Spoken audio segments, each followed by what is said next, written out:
Is the most disturbing true crime story you know. Some of you may have heard about this one.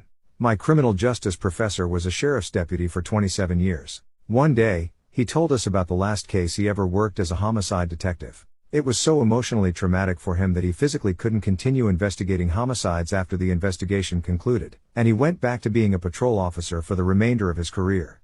He was working in a smaller city in Arizona. A couple hundred miles away in New Mexico, a teenager, about to graduate high school, and the first of his family to be accepted into college, went missing.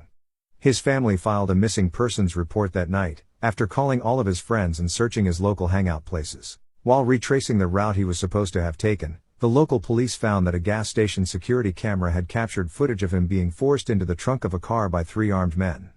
The officers were able to get a make and model of the vehicle, but having been the mid-90s, the camera quality wasn't good enough to get a license plate. A few days later, somebody found a body in the woods near the town where my professor was working. When he arrived on scene, he almost threw up. According to the coroner's report, they'd sawed the kid's hands and feet off while he was alive. They then cut his stomach open, disemboweled him, poured gas all over his body, and set him on fire. According to my professor, there was evidence that he hadn't died until after the flames had gone out, as he dragged himself away from the spot where he'd been set on fire, and the snow around the spot where he was found wasn't melted.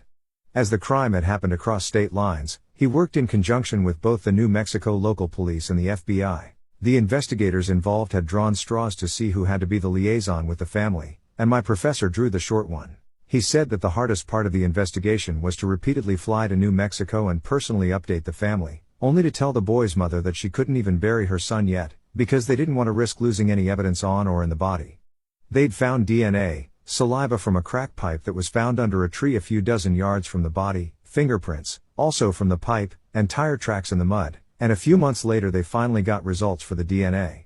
They found one of the guys in his house, with a meth lab in the garage, and another one sleeping in a trailer out back. They were both drugged out of their minds. They found the hacksaw that they'd used to dismember the kid, still covered in his blood, in the trunk of the car, which matched the tire tracks, along with 4 guns and about 15 pounds of meth and crack.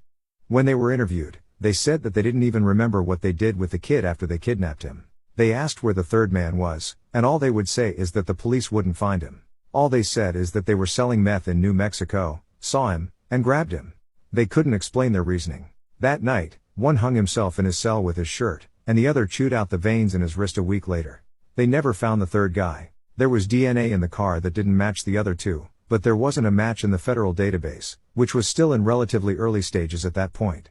As soon as that case was done with, my professor transferred out of homicide.